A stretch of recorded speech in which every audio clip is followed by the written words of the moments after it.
tribute to my friend Tom Spalding. As I tried to write my thoughts about Tom, I realized how challenging it is to choose one shared experience over many others from the 35 years I knew him. What started as a helping coach of youth soccer grew into multiple shared interests that we enjoyed together. He taught me a lot about nature. We spent many Labor Days weekends in Yosemite together, including a unique hike from Yosemite Valley up to Glacier Point via an abandoned trail that only he knew. Tom always seemed attracted to the road less traveled, and that was one of the things I really cherished about him. On another trip, we spent a weekend bike riding in Anderson Valley and Mendocino.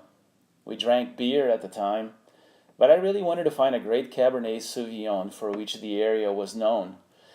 Tom was sort of an anti-wine kind of a guy at the time, but I managed to convince him to give it a try. As it turns out, his grudgingly first red wine experience was at Brutocal Cellars, where to his astonishment, I dropped a bunch of money for a great special case of Cab. Eventually, he too would become an avid fan. Tom loved good food. Whether it was home barbecues or fishwater, feijoada, that I used to make, or some favorite Bay Area restaurant, or some concoction we would make at a camping trip, he always included family. It became clear to me that Tom knew a lot about what really mattered in life, and that I had a lot to learn. Family meant everything to him, and he didn't sweat the small stuff. Nothing was more important. His mission seemed clear, his priorities were straight. Family was the center of his universe. I learned more from Tom about family than I care to admit, consciously or not. He was a great teacher and an exemplary family man. He was committed to actively participating in his kids' endeavors, such as school, sports, whatever, and he was always all in.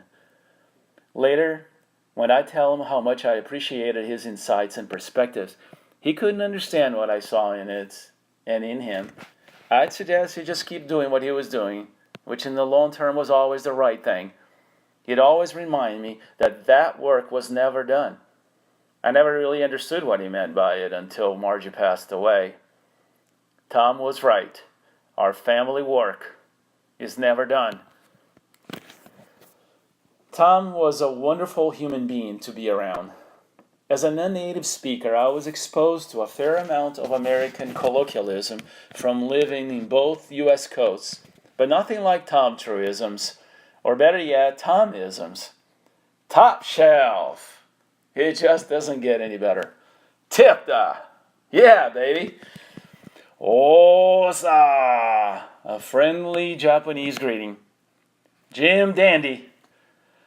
Not a rocker, but an affectionate and adorable reference to his son. And my absolutely favorite, HMFC, the head mother blip in charge. It was always comical, but thoughtful. And when I met Tom and Kathy, they were at their prime level of life stresses from having teenagers in the house. The steep learning curve of life applied equally to everyone around. Heck, I didn't understand why a father who dearly loved his children would flip in rage, threatening to kill one of them with his own bare hands. Well, I didn't really understand until I had my own children experience the same laughable wrath. Somehow his children managed to survive, though through the protection and the shield and sword of Kathy the relentless Amazon warrior. Tom was a nonsense kind of a guy. But his unselfishness, kindness, and generosity was obvious and abundant. Nobody I knew wrote such tender, endearing, and loving Christmas letters to their children like Tom did. Once he complained he couldn't write very well. He was short on words and really wished he could write better. I tell him he certainly didn't need advice from a childless foreigner whose English wasn't his first language. Instead, I encouraged him to write his thoughts down and review it multiple times until he felt it was good enough. Besides, What was the point of being an eloquent Ryan if you never wrote a loving letter to your children? We would laugh and agree that perhaps his children would eventually decipher and understand what he was trying to say once they reached his present age. He was a loving father who had utmost affection for his children. I know he poured his heart into those letters, and his kids are lucky that he was daring enough to take the time to write them. As my family and I moved to Bend, Oregon, our relationship never dwindled. We didn't see each other as much, but we spoke on the phone somewhat regularly. And if I went to the Bay Area, I always reached out, sometimes staying at the Spalding Hotel and Casino that he so often graciously and generously offered. Regardless of whether he or Kathy were actually home or not, his home was always available, and I was always welcome. We all know how intense and how actively Tom lived. It meant a great deal to Margie and me when he dragged the entire family up to Bend to see her. It turned out to be their last visit with her. Tom's friends meant a great deal to him, and he was never shy to show his affection for them. This is how my family and I saw and experienced Tom Spalding, a family man who cared dearly and unconditionally loved his family and close friends. He made us feel as part of his family, and we remain grateful for that. Now, I also like to share with you what Tom Spalding actually meant to me personally. It is my view that if, in a lifetime, you befriend 100 people, half of them will look you in the eye and tell you that they do not like you, and they actually mean it. Well, at least you know exactly where you stand. The 40 of the remaining 50 people will tell you that they love you, and they are nice people, but they are lying to you. They will abandon you when it's most convenient for them. Symbolism can never replace substance. 7 of these remaining 10 people will swear that they truly love you, and they actually mean it. These are the people we tend to have very close to us, and we trust them, which makes us quite vulnerable.